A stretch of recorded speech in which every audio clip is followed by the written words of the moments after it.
Volume 5. Doctrinal Exegesis. Part B. 15 Main Figures, 9 Auxiliaries. 1. Shi Dao'an of Wuji Temple in Chongkong during the Jin dynasty. Wang Jia Shi Dao'an was originally from a Wei family in Fuliu County, Chongshan. For generations, his forefathers were honored scholars of Confucianism. Yet he lost his parents at young age, so he was raised by his maternal cousin. With the surname of Kong, Shi Dao'an started his studies at 7, could learn texts by heart upon a second reading, which marveled the neighborhood. When he was 12, he joined the monastic order. Dao'an had a great intellectual giftedness, but an ugly face. His master thus did not pay him much attention, sending him to farm and perform miscellaneous work for 3 years. During this period, Dao'an worked diligently without any resentment. Meanwhile, he upheld his aspirations and nature, observed precepts, and was never negligent. After a few years, he requested to learn sutras from his master. The latter gave him a copy of the Sutra of the Questions of the Son of Prativana, which consists of some 5,000 words. Dao'an took it to the field the next day, read during his break, and returned it to the master when he came back to the temple at dusk, asking for other sutras. The master said, "You have not yet read the scripture I gave you yesterday. Why do you ask for a new one?" "I can already recite the sutra from yesterday," replied the novice. His master was surprised and did not believe him, but he still gave him the Chengju Guangming Jing, Sutra on the cultivation for illumination of one fascicle that was nearly 10,000 words long. In a similar manner, Dao'an took it to the field the next day and returned the sutra to the master in the evening. His master tested him by asking him to repeat it. What amazed him was that the student could recite it without mistaking a single word. Thereupon, the master thought highly of him. Later on, the master conferred full ordination to Dao'an and allowed him study in different places as he wished. Dao'an came to Yicheng. One in a monastery, he met with Fo Ta-chung, who repeatedly praised the young monk and talked to him for the entire day. The mass slighted him for his look, but Fo Ta-chung said, "He is of great capacity, you are far below him." Thereupon Dao'an respected Fo Ta-chung. As his teacher, he could repeat every one of his teacher's lectures. The mass was unhappy with this and said in private, "We must baffle him next time by asking him difficult questions." Then, when Dao'an retold the teacher's lectures, they raised various questions to challenge him. Dao'an easily answered them with precision. Their contemporaries made comments, saying, "The monk with dark skin marveled the audiences with his speech." Afterwards, Dao'an went to Huos to hide from the war. Zhu Faji of Diang and Ji Tanzhong of Bingzhou commentated on the sutra on the aggregates, realms, and fields. Dao'an studied with them. Shortly afterwards, he stayed with his school friend, Zhu Fatai, at Mount Philong where Sengxian the Sramana and Daohu dwelt. They were glad to meet each other, hence studied together. Inspiring thoughts arose constantly. Later, Dao'an built a temple and a stupa on Taihong Mountain. Many changed their clothes and followed him to join the monastic order in the Hebei area. At that time, Lu Xin, the prefect of Wuyi, heard of Dao'an's intelligence and insight, sending for him repeatedly until Dao'an had to accept the invitation and come to expound sutras. Finding out that his knowledge and comprehension corresponded to his fame, the monastics and laypeople admired and revered him sincerely. At the age of 45, Dao'an returned to the capital, Yicheng, and stayed in Shaodu Temple, where hundreds of disciples followed him as teacher. He often lectured for them. At that time, Shi Hu had died. Shi Zun, the prince of Pengcheng, killed Shi Shi and crowned himself as the king. The new king sent a royal envoy, Zhu Chongpu, to invite Dao'an to come to Hualin Grove, building a mansion and halls for him. Dao'an realized that when the destiny of the Shi family came to an end, their state would decline. He then went westwards to Mount Qianku. Soon, Ranmin rose in rebellion. People were suffering and becoming cold to each other. Dao'an told his disciples, "At present, the plagues of locusts rise one after another during severe drought and bandits run amok. We cannot accomplish anything by staying together, yet it will be dangerous to separate." Thereupon, he led the masses to enter Wengwu Mountain and Newlin Mountain. Shortly afterwards, they crossed the river to go to Luhun County and cultivated in the mountains. Before long, Murong's troops approached Luhun County. Dao'an had to move again and ran southwards to Xiangyang. Upon arrival in Xinye, Dao'an told his disciples, "Currently we encounter a vicious time. Without relying on the monarch, the Dharma could not be transmitted. However, the spread of the Dharma relies on transmission." The disciples all replied, "We will follow your reverence's guidance." Thus, the master sent Fatai to Yangzhou 6 by saying, "Many gentlemen in that region admire a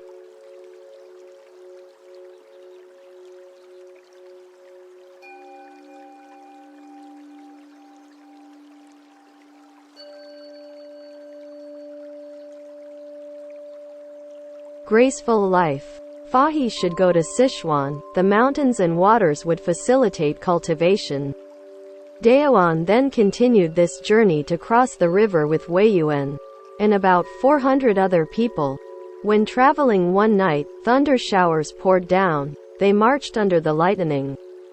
At that moment, reaching a family and seeing 2 posts for horses and a foraging bag with a capacity of 100 liters hanging in between them, Dao'an called out, "Lin Baisheng." The host of the family came out surprised, because his name was exactly Lin Baisheng. Saying the master was a sage, he thereupon received them with respect. Some disciples asked how the master knew the host's name. Dao'an replied, 2 wooden posts made Lin, and the bag of 100 liters indicated Baisheng.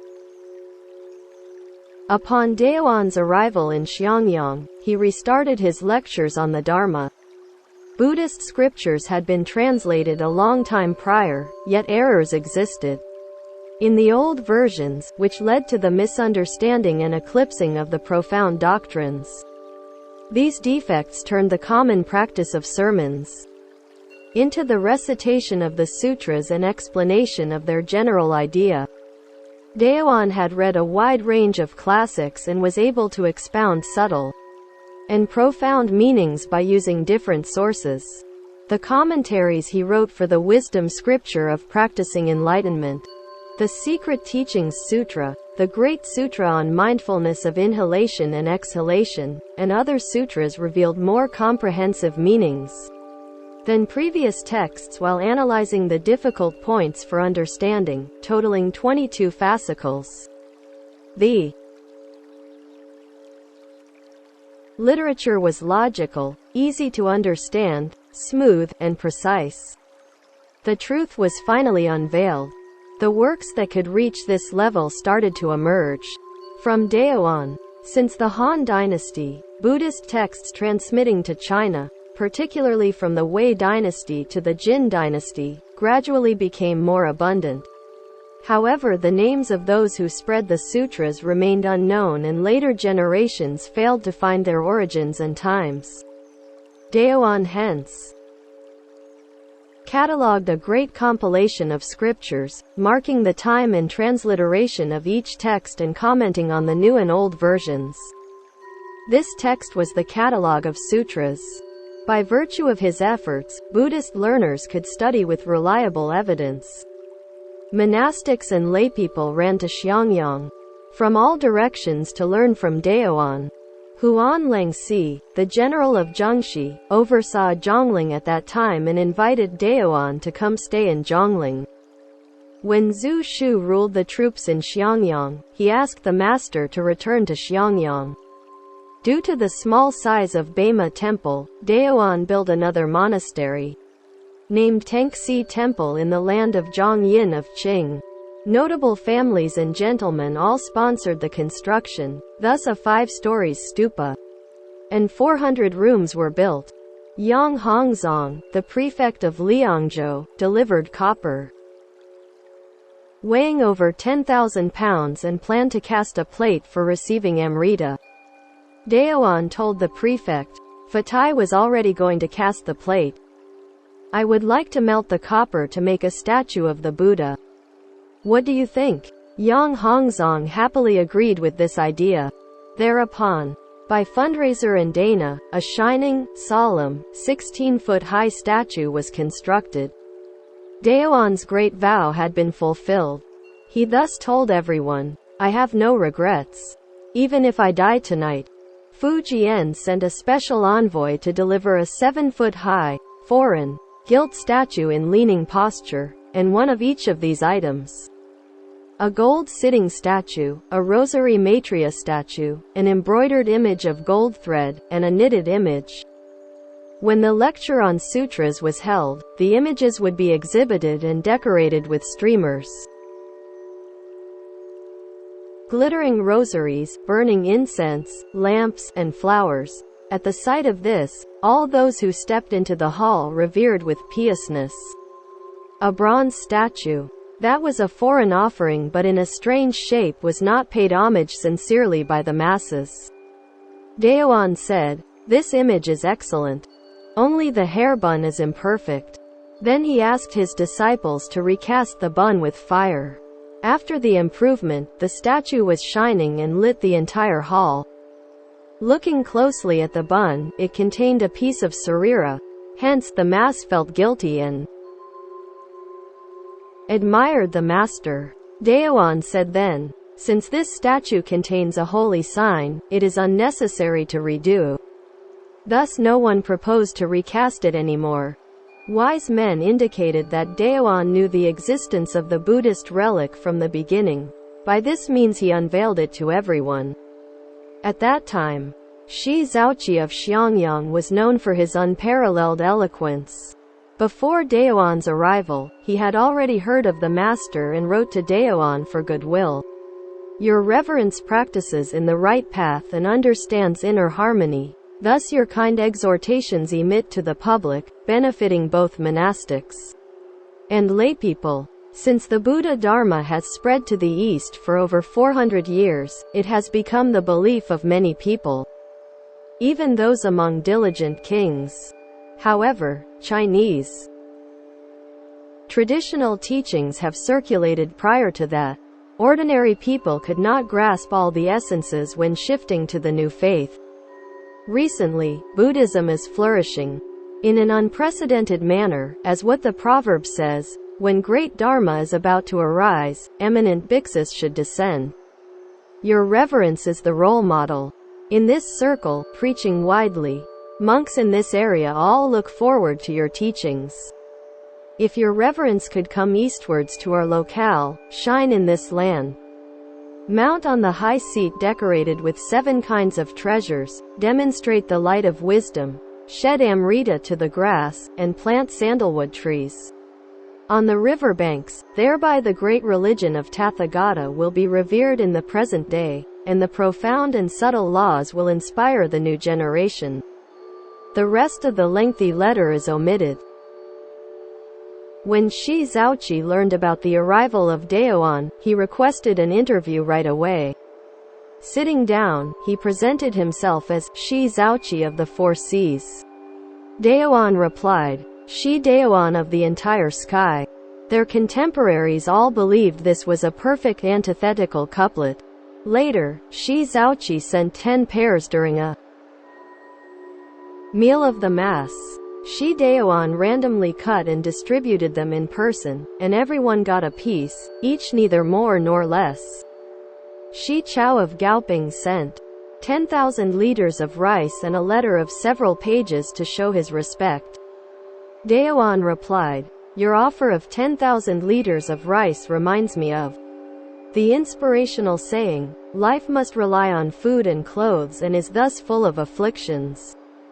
In a letter Shi Zhaoqi wrote to Xian, he said, "I have seen Shi Dao'an. He is really an extraordinary sramana. Hundreds of disciples follow him, and he tirelessly lectured them all together. They did not have the superpowers to amaze the public, nor privileged positions to govern the mean persons. The master and his disciples, however, practice seriously, respect each other, and stay together in harmony. To the extent I have never seen before. Dao'an has a simple mind, is erudite, widely learned in both Buddhist and non-Buddhist classics, a master of yin and yang, and perfectly comprehends the subtle meanings of the Dharma. Regarding the truth, he is comparable to Yu Falan and Yu Fadao. It is a real pity that you could not see him in person." Dao'an also expressed his willingness to meet and discuss with you. These are some examples of how contemporary elites admire him. Dao'an abided in Xiangyang for 15 years and preached the Pankavimsati Sahasrika Prajnaparamita Sutra twice each year without interruption. Emperor Xiaowu of the Jin dynasty learned about his virtue and sent an envoy to salute him with this message in a decree. Master Dao'an's virtue and morality are exemplary. He has wide knowledge, insight, and a great mind. Strictly observing the precepts and diligently teaching the public with excellent accomplishment. He not only leads in the current age, but also guides future generations. His remuneration should be at the level of a prince and provided by the district in which he dwells. At the same time, Fu Jian was aware of Dao'an's fame and always mentioned, "Shi Dao'an in Xiangyang is supernatural. I want to acquire him to assist my cause." Later, he sent Fu Pai to attack Xiangyang and obtained Dao'an and Zushu. Fu Jian then told Quan Yi, the official of Puya, "I attacked Xiangyang with a troop of 100,000 soldiers, just to obtain 1.5 persons." Quan Yi asked, "Who are they?" Fu Jian answered, "Master Dao'an is the one. Shi Zhaoqi is the half." After Dao'an arrived in Chang'an, he stayed in Wuchang Temple, where thousands of monks lived. Hence, he preached the Dharma with great effort. Previously, monks in the Wei and Jin dynasties followed their teachers' surnames, which were diverse. Dao'an thought that Shakyamuni Buddha was the greatest master in the Buddhist family. He thus made the first syllable of Shakyamuni, Shi, the surname for all monastics. In the Ekatara Agama, that was acquired later, it says, "After the 4 rivers join the ocean, their names are no longer mentioned, and once the ones of 4 castes join the monastic order, they are all in Shakyamuni's family." Since the rule set by Dao'an coincided with this sutra, it has become universally accepted and everlasting. Dao'an was good at writing and versed in non-Buddhist classics as well. In Chang'an City, a great number of youths from notable families followed him for poem and prose composition, thereby gaining their fame. At that time, a big tripod, whose volume was 27 hu, was acquired at Lantian County. Nobody could understand the inscription on it. When the antique was shown to Dao'an, the master said, "These characters are in ancient seal style. It reads the tripod was cast by Duke Shang of Lu Kingdom." He then converted the words into official script style. Someone tried to sell a bronze tripod on the market. It was round in shape with a partition in it. Removing the partition, the volume was 10 liters. Lowering it, the volume was 1 liter. When raising the partition, 1/10 of a liter, on the other side of the partition, a U was formed with a volume of 1/20 of a liter, which sounded like copper.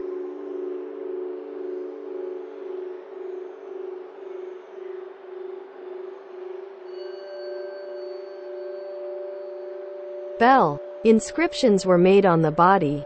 Fu Jian asked the master about it, and Dao'an answered, This is a utensil that Wang Mang I proclaimed as a tool of Shun's. On the day Wang Mang took the throne, he unified the national measurement units by sending these utensils to the 4 directions of the country. These examples showed how erudite Dao'an was.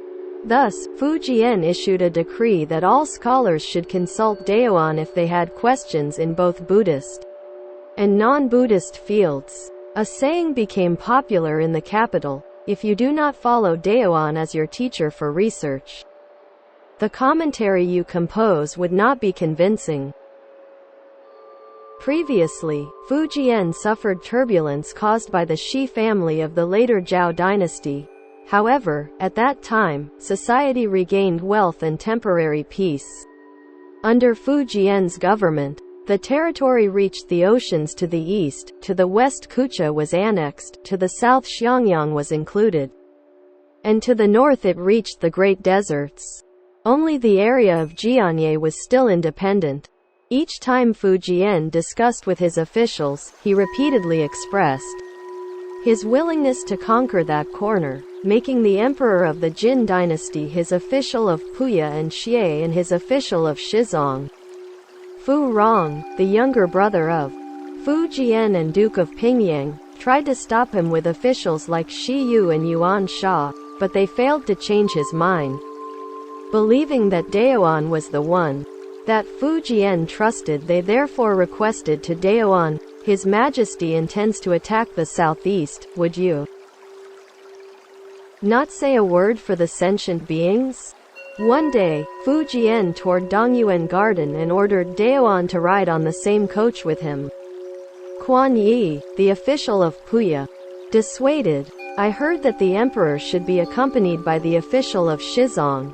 Dao'an is a monk who harmed his hair and skin. How could he sit with your majesty?" Fujian exploded with anger, saying, "Master Dao'an is in possession of virtues that all the populations should revere. Even if I were given a country in exchange for him, I would not agree. Providing the seat on my couch would not promote his morality enough." He hence ordered the official of Puya to help Dao'an mount the chariot. Shortly afterwards, Fujian looked back at Dao'an and told him, "I want to go tour the area of Wu and Yu, hunt with great troops, have outings at Kuai-ji, and enjoy the ocean. Would that not be bliss?" Dao'an replied, "Your Majesty should comply with heavenly will, and govern the empire accordingly. Your Majesty is in possession of the tributary wealth from 8 states and a seat located in the center to control the seas in 4 directions. Under such circumstances, your Majesty had better be mindful and employ the non-action approach, and then your Majesty will be as excellent as Yao and Shun in the remote ages. Now, your Majesty would occupy a piece of inferior land with troops of 1,000,000 soldiers. In addition, dampness and vicious smog are heavy in the southeastern area where Yao and Shun did not go in ancient times and from where Qin Shi Huang, the first emperor of Qin dynasty, never returned. To my knowledge, it is not worthy.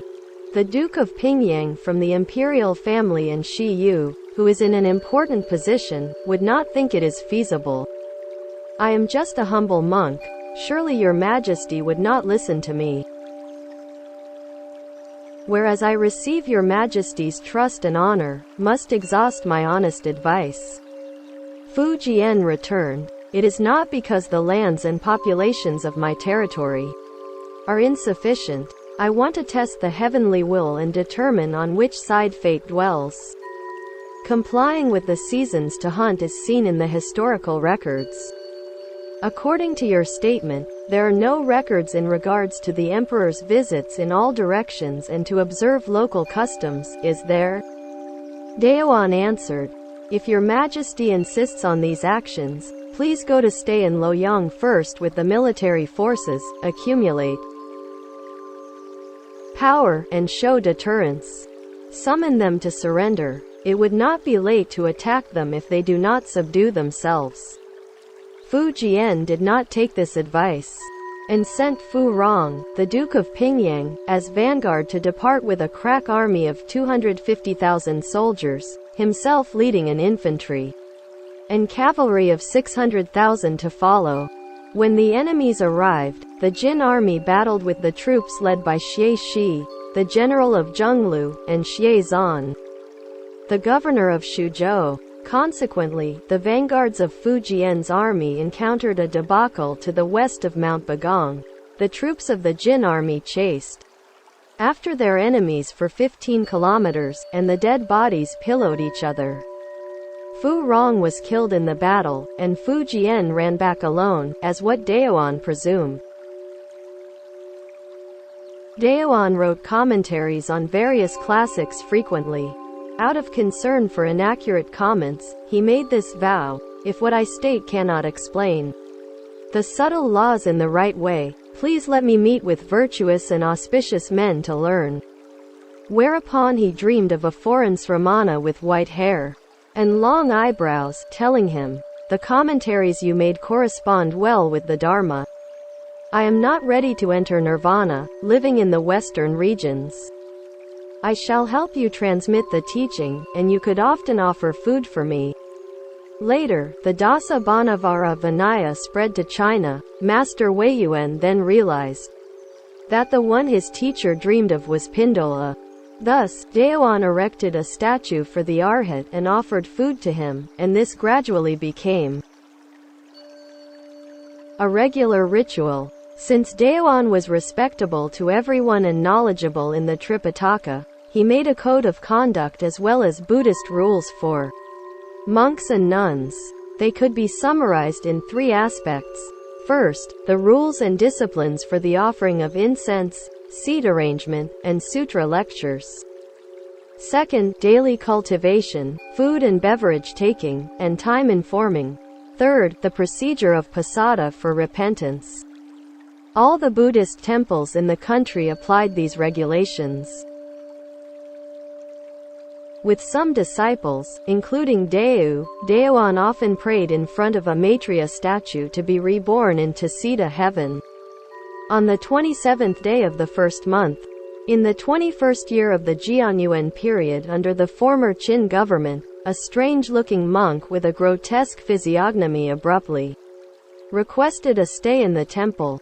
Because of the crowded rooms, he was arranged to stay in the lecture hall. At the time the rector of the temple was on duty.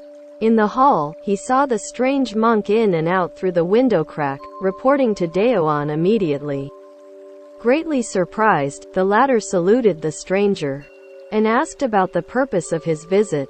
The stranger replied, "I have come for you." Dao'an returned, "I retrospect myself and think I am full of sins. I cannot be delivered easily." The monk said, "Very possible. You need to, however, take a bath, and your wish will come true." Then, he showed the way to bathe. Dao'an asked about the location of his next life, and the stranger waved to the northwestern sky as if he cleared away the clouds. The clouds really broke. And then a marvelous scene of Tussida heaven could be seen. That night, dozens of people saw the scene as well. Later, Dao'an prepared bathing necessities and saw an unusual child along with the dozens of kids that came to play in the temple. Shortly afterwards, Dao'an took his bath and realized that it was a divine manifestation. On the 8th day of the second month in that year, Dao'an told everyone, "I should go." After the Buddhist meal, he passed away without any indisposition. He was buried in Wuji Temple in that town. That was in the 10th year of Taiyuan period in the Jin dynasty. Before Dao'an's death, a hermit named Wang Jia went to pay tribute to him. Dao'an said, "The world is degrading, and humans will suffer more. Would you go with me?" Wang Jia replied, "What your reverence says is indeed true, however please go first. I have a debt to repay, and thus cannot go with your reverence." When Yao Chong took Chang'an, Wang Jia deliberately stayed in town. At that time, the struggle between Fu Deng and Yao Chong had lasted for a long time. Yao Chong thus asked Wang Jia, can I have fudang? Wang Jia replied, get a little. Yao Chang was angry. Have or have not? What do you mean by little? He then had Wang Jia beheaded. This was what Wang Jia mentioned about repaying a debt. After Yao Chang's death, his son, Yao Xing, killed Fu Deng in the end. Wang Jia, style name Xinian, was originally from Luoyang and had a grotesque look which was like a piece of his face was missing. He was humorous, liked telling jokes, and never ate worldly food, instead taking the pure air. People worshipped him and went to him asking about their luck. Wang Jia answered questions, using funny words to tease the audiences. His predictions in verses were hard to understand, but were mostly proven correct afterwards. Previously, he recruited disciples in Jiamei Valley, and Fu Jian sent for him through an official of Dahonglu. Wang Jia declined. When Fu Jian planned to attack the south, he sent an envoy to ask for the fortune. Wang Jia did not say a word, got on the envoy's horse, and pretended to run eastwards. After a few hundred steps, he lost his hat and shoes, threw his clothes, and came back, simulating Fu Jian's failure in Shuchen. This is how prophetic he was. On the day Yao Chang killed Wang Jia, someone saw Wang Jia standing on the ridge of fields, leaving a letter to Yao Chang. Dao'an got along with sages like what these cases show. Formerly, Dao'an heard that Kumarahiva was in the western regions and wanted to discuss the Dharma with him. He always persuaded Fu Jian to invite Kumarahiva to come over. The latter heard about Dao'an as a sage in the east and looked forward to meeting him as well. When Dao'an was born, a 2-centimeter wide piece of annular skin on his left arm could be moved up and down but could not be removed. Thus, people called him the Bodhisattva with handmark. 16 years after the death of Dao'an, Kumarahiva arrived in Chang'an and being unable to meet Dao'an made him deeply saddened. Because Dao'an was fond of classics and vowed to transmit the Dharma, he invited foreign sramanas like Samgadeva, Dharmanandi and Samgabhuti to translate scriptures that were over 1 million words long. He often discussed and determined the rendering and transliteration with Shifahi, reviewing the meanings in detail. The newly translated versions were hence accurate. Sun Chuo wrote the treatises on eminent and virtuous sramanas in which Dao'an is described as follows. Shi Dao'an was erudite and knowledgeable. He deeply comprehended the concepts and meanings of the classics. He also made a eulogy for Dao'an, a broad view regarding the inanimate and a guide for humans. The unlimited erudition of Dao'an made him a master of both aspects. His fame spread out of Guanzhong and reached the ocean. Though his body is gone like grass, his spirit stays with us. Other records show there was a Zhu Dao'an in Hebei, as famous as Shi Dao'an. It was Zhu Dao'an to whom Shi Zhaoqi wrote the letter instead of Shi Dao'an. Dao'an originally studied under a master with the surname of Zhu. He changed his surname to Shi afterwards. People found 2 surnames and believed they were different people. That is completely wrong.